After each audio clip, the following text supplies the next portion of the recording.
4 na Tomahawk missile, isang estratehikong railway bridge na pinoprotektahan ng layered air defense ng Iran at 86 na minuto upang magdesisyon kung sino ang tunay na nagmamay-ari ng kalawakan.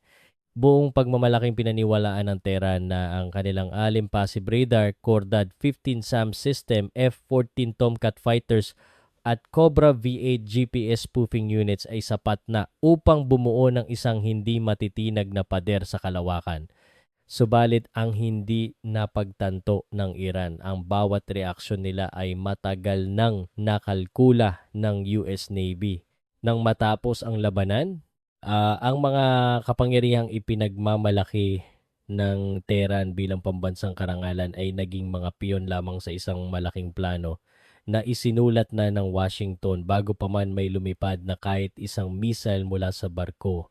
Ganap na 6:05 ng umaga ayon sa lokal na oras sa Gulf of Oman, ang Arleigh Burke class guided missile destroyer na USS Bulkeley ay mabagal na umiikot sa bilis na humigit kumulang 8 knots lamang. Sa ilalim ng forward deck ng barkong ito ay may 76 na nakaselyong Mark 41 vertical launch system o Mk-41 VLS cells na nagabang. Sa loob ng 6 na oras, ang buong tripulante ay tahimik na naghihintay sa isang huling utos mula sa command center. Nang sa wakas ay makarating ang utos, malinaw ang naging utos para sa kanilang misyon. Ang target ay ang estratehikong Akyu Kala Railway Bridge sa Hilagang Silangang Iran, isa sa mga huling pangunahing linya na nag-uugnay sa Tehran sa malawak na cross-border transportation network. Kung ang tulay na ito ay matagumpay na mawawasak, ang buong daloy ng mga kargamento at estratehikong supply mula sa Inche Burun Dry Port sa border ng Kazakhstan patungo sa pusod ng Iran. Subalit sa sandaling magbukas ang unang hatch cover, kailangang isakripisyo ng USS Bulkeley ang kanlungan ng stealth sa gitna ng karagatan. Ang bawat pagpapakawala ng missile sa hot launch system na ito ay lumilikha ng napakalaking haligi ng apoy habang ang rocket motor ay nagsiset off sa loob ng canister at itinutulak ang gases pababa sa plenum chamber at pataas sa uptake hatch na sapat upang gawing isang makinang natuldok ang lokasyon ng barko sa gitna ng malawak na dagat. Mabilis na bumukas ang hatch cover ng cell number 27 sa forward deck ng USS Bulkeley. Ang unang Tomahawk Block V o RGM-109E missile ay umatungal ng napakalakas habang patayo itong itinutulak pataas ng solid fuel rocket booster. Pagkaraan ng 8 segundo, bumukas ang ikalawang hatch cover at ang kasunod na missile ay mabilis na humawi sa hangin habang lumalampas sa mast ng barko bago sumunod ang ikatlo at ikaapat na Tomahawk. Sa bridge ng barko, agad na kinumpirma ng duty officer na ang huling missile ay ligtas na nakalabas mula sa barko. Sa loob ng Combat Information Center o CIC, sinimulan na ng combat crew ang pinakamahalagang countdown sa buong operasyon. 86 na minuto ang natitira bago marating ng mga missile ang target. Kaagad pagkatapos nito, pinalakas ng USS Bulkeley ang mga engine nito upang mabilis na umalis sa lugar ng pagpapakawala. Ang 4 na haligi ng apoy mula sa mga booster ay gumuhit ng isang maliwanag na araw sa kalawakan na direktang nagtuturo sa pwesto ng barko. Ang mga coastal anti-ship missile battery ng Iran sa dalampasigan ay kailangan lamang ng paunang coordinates at bearing upang simulan ang pagkalkula para sa isang ganting atake. Ang USS Bulkeley ay mabilis na bumilis hanggang mahigit 30 knots habang ang tubig sa likuran ng barko ay nagwawala at nagkukulay puti. Bago pa man magawa ng alinmang unit ng Iran na gawing isang ganap na firing solution ang flash ng launch, ang destroyer ng US Navy ay nakalayo na mula sa orihinal nitong posisyon. Nagawa na ng barko ang bahagi ng kanyang tungkulin at ang natitira ay nakasalalay sa 4 na Tomahawk na lumilipad patungong Hilaga. Ang Mark 41 vertical launch system ay binubuo ng mga armored cell na nakalapat sa deck. Sa order to fire, bumubukas ang hatch, nag-ignite ang solid booster sa loob ng cell at inilalabas ng uptake hatch ang exhaust gas habang umaakyat ang missile. Hindi kailangan ng launch rail o pagharap ng barko sa target kaya nakakapagpakawala ito ng mga missile ng mabilis mula sa magkakahiwalay na cell. Humigit kumulang 12 segundo pagkalabas sa deck, ang solid fuel rocket booster ng unang Tomahawk ay naubos at kusang kumala sa initial boost phase. Dalawang pangunahing pakpak na may wingspan na 2.6 metro ang mabilis na nagtupi palabas mula sa mga gilid habang apat na tail control surfaces ang bumukas sa hulihan at nag-ignite ang Williams F107 WR402 turbofan engine sa transition to cruise flight. Ang missile ay yumuko ang ilong, bumaba ang altitude, at pumatag sa altitude na humigit kumulang 10 hanggang 15 metro lamang sa ibabaw ng dagat habang ang natitirang tatlong Tomahawk ay sumunod sa kaparehong proseso. Matapos kumalas ang booster, ang turbofan engine ang humawak sa paglipad. Ang Tomahawk Block B ay nag-cruise sa Mach 0.74, humigit kumulang 880 hanggang 900 kilometers per hour at may range na mahigit 1,600 kilometers. Sa 10 hanggang 15 metrong sea skimming profile at 30 hanggang 50 metrong terrain following flight, nanatili ito sa ilalim ng radar horizon ng karamihan sa coastal early warning systems ng Iran. Sa isang taluktok ng bundok sa ibabaw ng Bandar Abbas, ang screen ng isang radar na 6 na oras ng tahimik ay nagsimulang magpakita ng mga pagbabago, habang 4 na malalabo na marka ang tumigas at naging 4 na hiwalay na target. Ang mga ito ay lumilipad ng napakababa, masyadong mabagal para sa fighter jet ngunit napakabilis para sa barko habang patuloy na gumagalaw patungong Hilaga. Ang pambihirang katotohanan na yung operator ng Iran ay hindi man lang naglabas ng kahit isang watt ng sariling radar RF energy upang matukoy ang mga papasok na missile. Agad na inireport ng operator ang mga flight path sa kanyang superior officers habang ang isang tracking box ay nagsimulang gumalaw patungong Hilaga sa Integrated Air Defense Network ng Iran. Ang istasyon sa taluktok ng bundok ay walang umiikot na radar dish at wala ring malalaking antenna tower, kundi mga simpleng vertical antenna at isang patag na UHF receiving array. Ang sistemang ito ay ang ALIM, isang uri ng Passive Coherent Location o PCL Passive Radar System. Ang pagiging passive ay nangangahulugang ang buong system ay hindi naglalabas ng anumang sariling electromagnetic signal sa kalawakan.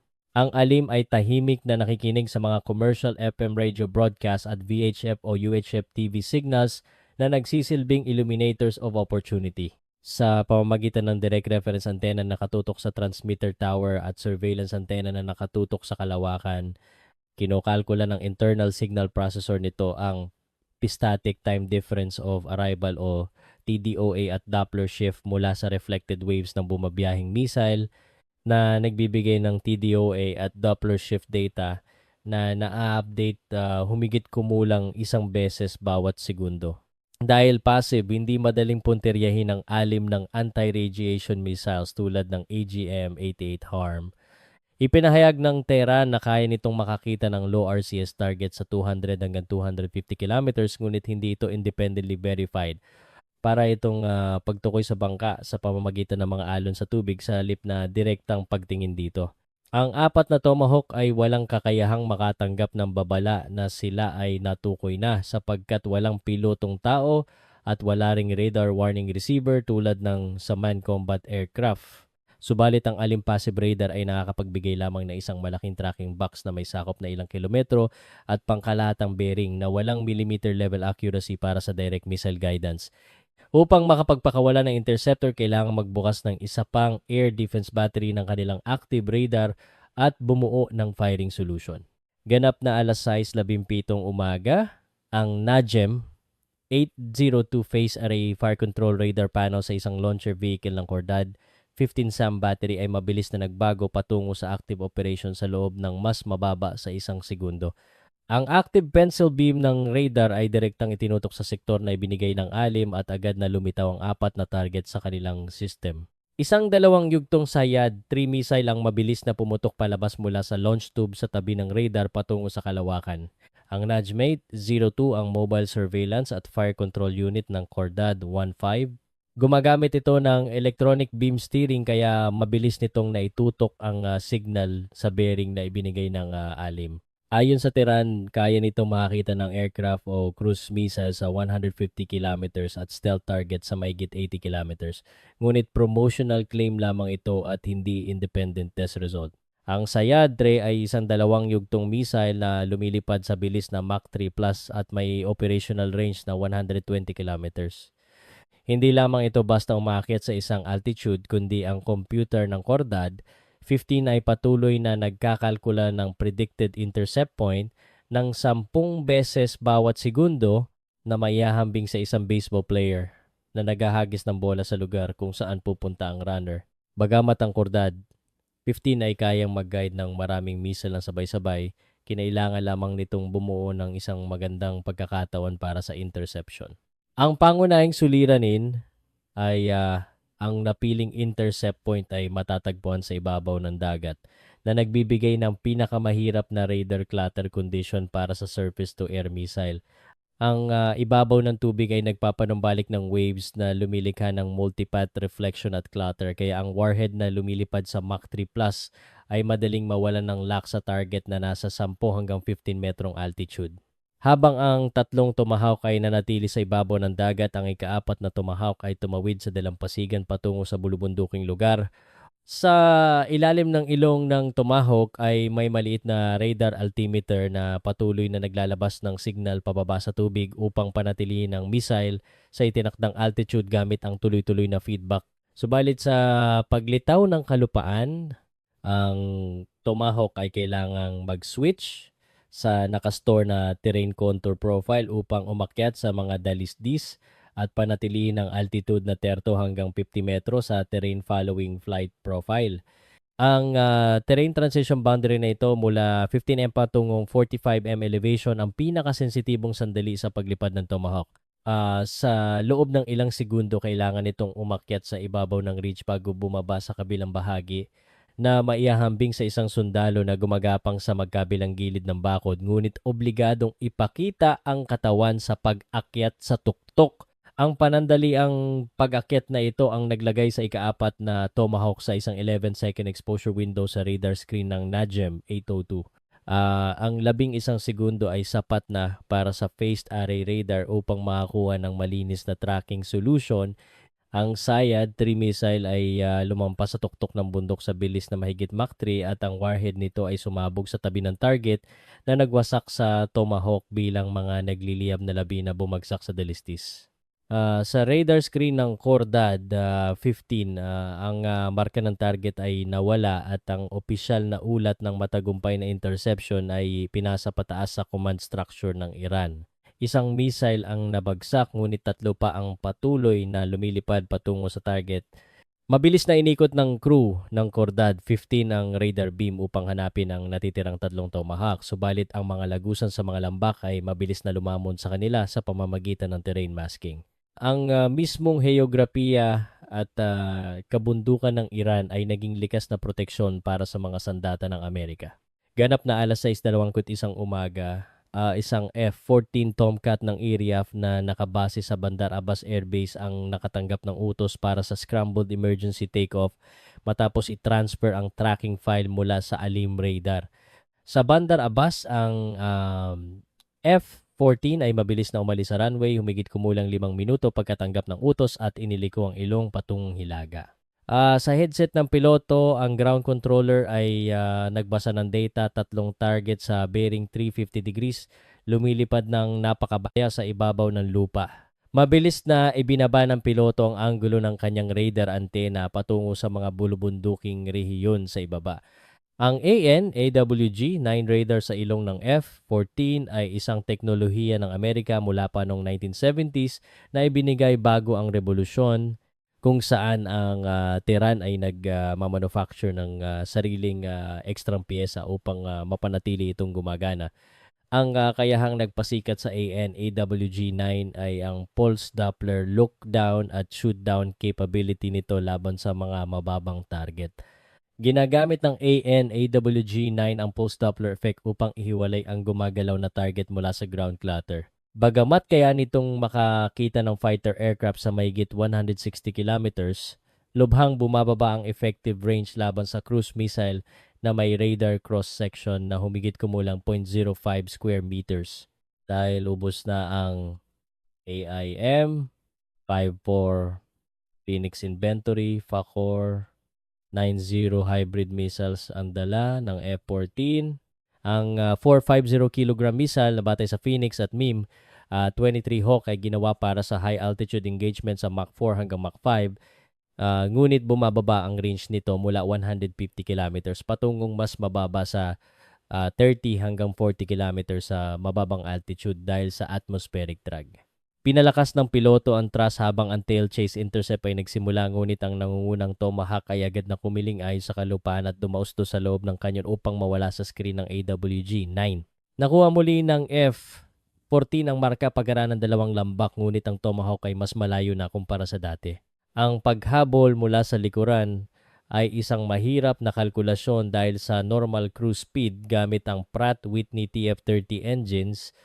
Ang F-14 ay mas mabilis lamang ng 100 hanggang 150 kilometers h kumpara sa Tomahawk. Sa ganitong mababang closure rate upang bawasan ang distansya ng bawat 1.6 kilometers, ang fighter jet ay nangangailangan ng halos 50 segundo habang ang Tomahawk ay nangangailangan lamang ng 15 segundo upang magtago sa kasunod na lambak.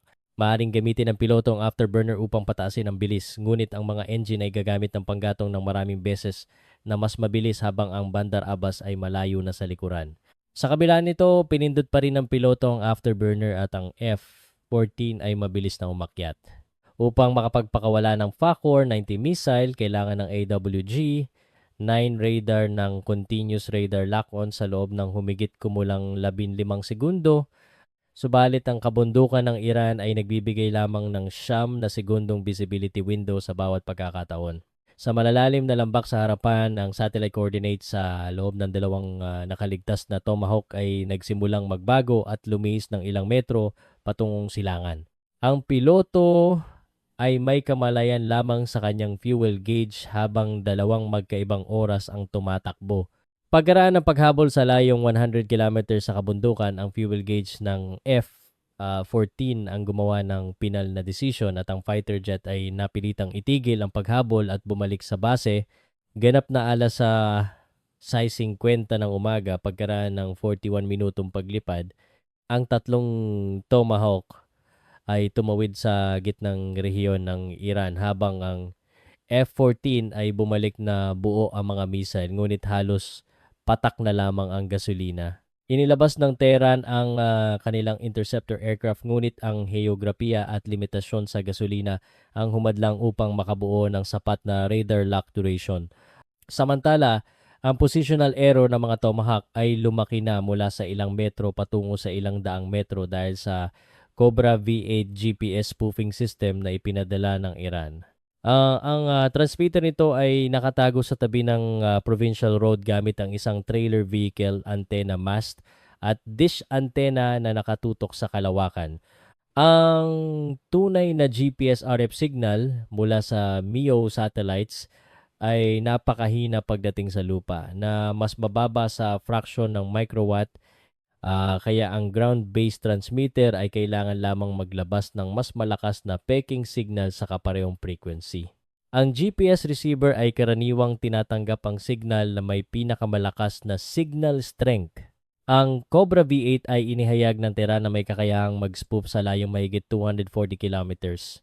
Na bagamat walang Independent Foreign Defense Organization ang nakapagpatunay, ay nagdulot ng positional drift na 200 hanggang 500 metro sa dalawa sa tatlong Tomahawk. Ang ikatlong Tomahawk ay nakatago sa likod ng tagaytay ng bundok mula sa transmitter, kaya hindi ito naapektuhan ng peking signal. Kung ang positional error na ito ay mananatili hanggang sa target, ang warhead ay babagsak sa bakanting bukid sa halip na sa tulay.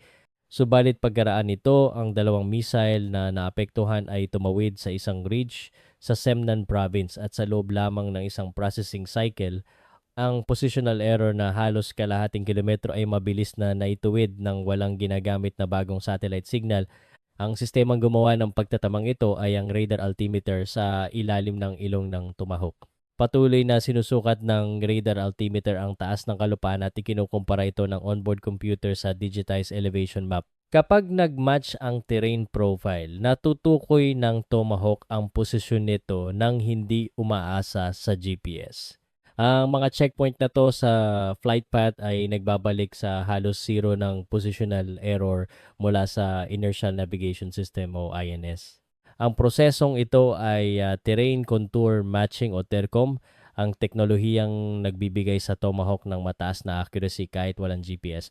Maaring linlangin ng Iran ang satellite signal ngunit hindi nito mababago ang pisikal na hugis ng mga bundok. Ganap na alas 7:10 ng umaga, 21 minuto bago marating ang tulay, ang tracking file mula sa Alim Passive Radar ay nakahabol sa mga target. Sa loob ng command vehicle sa silangan dalistis ng Alborz Mountain Range, ang commander ng Air Defense Battalion ay nagmamasid sa tracking box sa mapa. Ang Bashir Search Radar ng unit ay nag-scan sa sektor at natukoy ang 3 target sa layong 95 kilometers. Ang bawat launcher vehicle ay nagdadala ng sariling X-band fire control radar at hanggang 3 TAER-2B missiles na lumilipad sa bilis na halos Mach 3 patungo sa reflected RF energy mula sa target. Subalit ang sistemang ito ay pangunahing idinisenyo upang lumaban sa medium at high altitude aircraft. Dahil ang 3 Tomahawk ay lumilipad ng pahalang sa harapan ng battery, ang kanilang radial velocity kumpara sa radar ay halos katumbas ng zero. Ang Doppler filter ng system na idinisenyo upang alisin ang static reflection mula sa mga bundok at puno ay hindi sinasadyang naisama ang mga Tomahawk sa kategorya ng ground clutter kaya automatiko itong inalis sa screen. Sa altitude na 30 hanggang 50 metro, ang mga Tomahawk ay lumilipad din sa pinakamababang boundary ng operational zone ng system na maihahambing sa airport radar na inutusang humanap ng maliit na truck sa kalsada. Bagamat nakatutok ang launcher sa bearing, ang mga flight path ay nanatiling nakabaon sa signal noise filter at ang mga Tomahawk ay mabilis na nakalayo. Ang tracking file ay nakarating sa isang Tor M1 Short Range Air Defense System sa Akiukala bago pa man makarating ang mga missile ng humigit kumulang 20 minuto.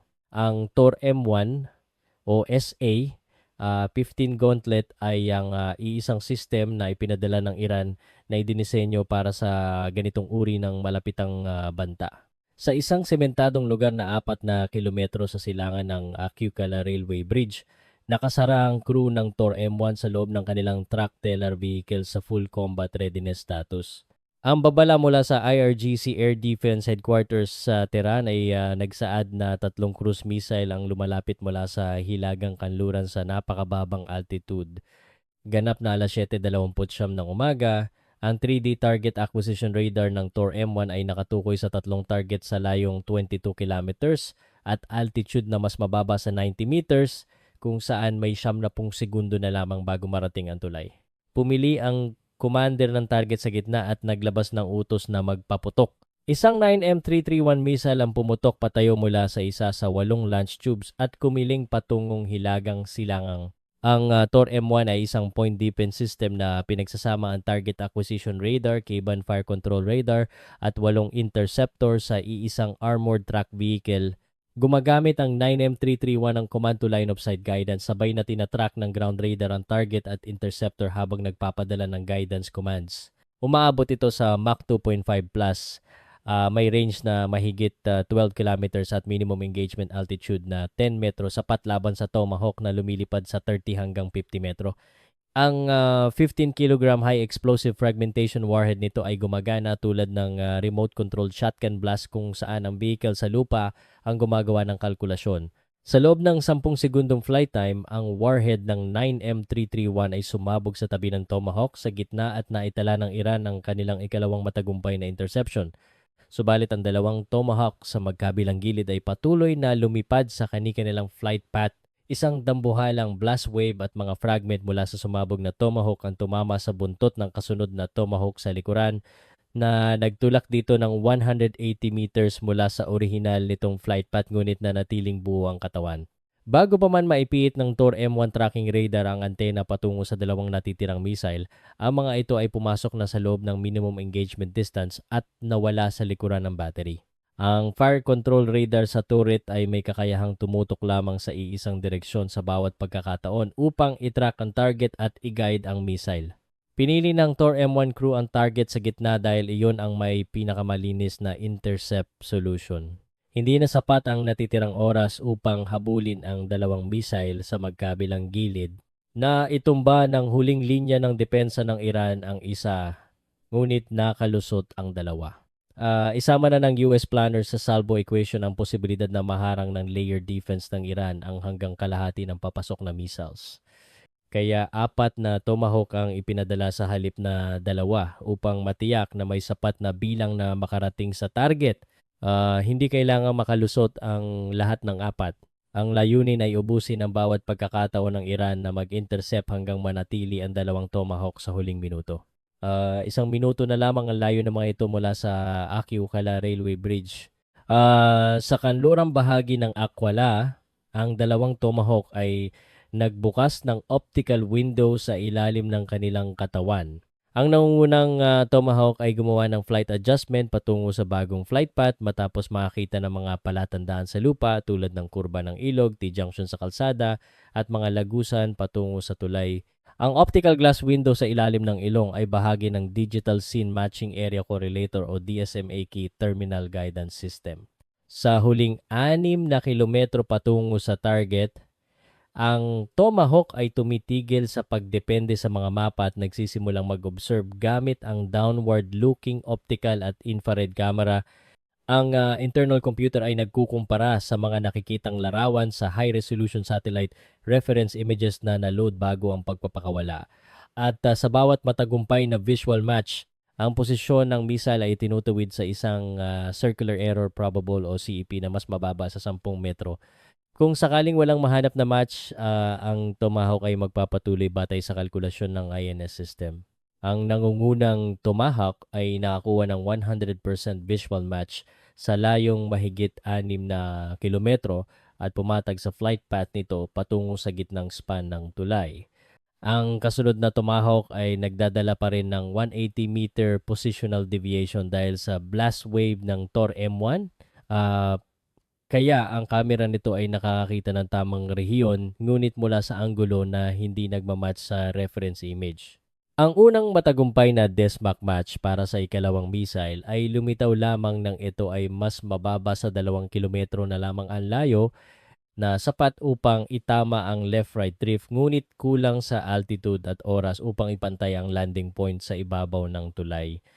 Ang bawat Tomahawk Block B ay nagdadala ng WDU-36 penetrator warhead na may timbang na 450 kilograms. Ang delayed action fuse sa nangungunang Tomahawk ay nakaset upang tumagos muna sa reinforced concrete deck bago mag-ignite ang detonator sa ilalim ng structure. Ganap na alas 7:31 ng umaga, eksaktong 86 minuto pagkabukas ng unang hatch cover sa USS Bulkeley, ang nangungunang Tomahawk ay direktang tumama sa gitnang span ng Akiukala Railway Bridge. Ang ilong ng missile ay tumagos sa reinforced concrete deck at ang 450 kg warhead ay napakalakas na sumabog sa ilalim ng tulay. Ang ikalawang Tomahawk sa likuran ay tumama sa embankment na 270 meters ang layo sa silangan na lumikha ng crater sa access road at nagwasak sa signal house. Subalit ang direktang pagtama sa gitnang span ng unang Tomahawk ang naging pinal na desisyon sa buong operasyon. Dahil delayed action ang fuse, sumabog ang warhead sa ilalim ng concrete deck sa halip na sa ibabaw. Inangat ng blast pressure ang deck mula sa mga suporta, pinutol ang steel trusses sa critical load bearing point at ibinagsak ang gitnang span sa Gorgon River. Nadamay at natanggal din sa bearings ang 2 katabing span. Sa kabila ng alim radar, Cordad 15F-14, Cobra V8AR 2B battery at Tor M1 nakarating ang isang Tomahawk sa tamang bahagi ng tulay. Bawat layer ng depensa ng Iran ay nakakuha lamang ng bahagyang tagumpay. Sapat na sa US Navy ang isang direct hit gamit ang DSMAC guidance at delayed action fuse. Nabaril ng Iran ang 2 missile at naipalis ang isa, ngunit hindi nito napigilan ang strategic objective. Ang natitirang Tomahawk ang nagwasak sa critical span at nagpatigil sa railway line. Ganap nang nawasak ang Akiukala Railway Bridge, nakabaon sa Gorgon River ang gitnang span at naalis sa mga suporta ang 2 katabing bahagi. Walang tren ang makakatawid sa loob ng maraming buwan. Sa Inche Boron Dry Port, 48 km sa hilaga, napilitang huminto ang isang container train mula Kazakhstan. Lumaban ng Iran sa loob ng 86 minuto, ngunit isang Tomahawk Block B lamang ang kinailangan ng Amerika upang putulin ang estratehikong linya ng transportasyon.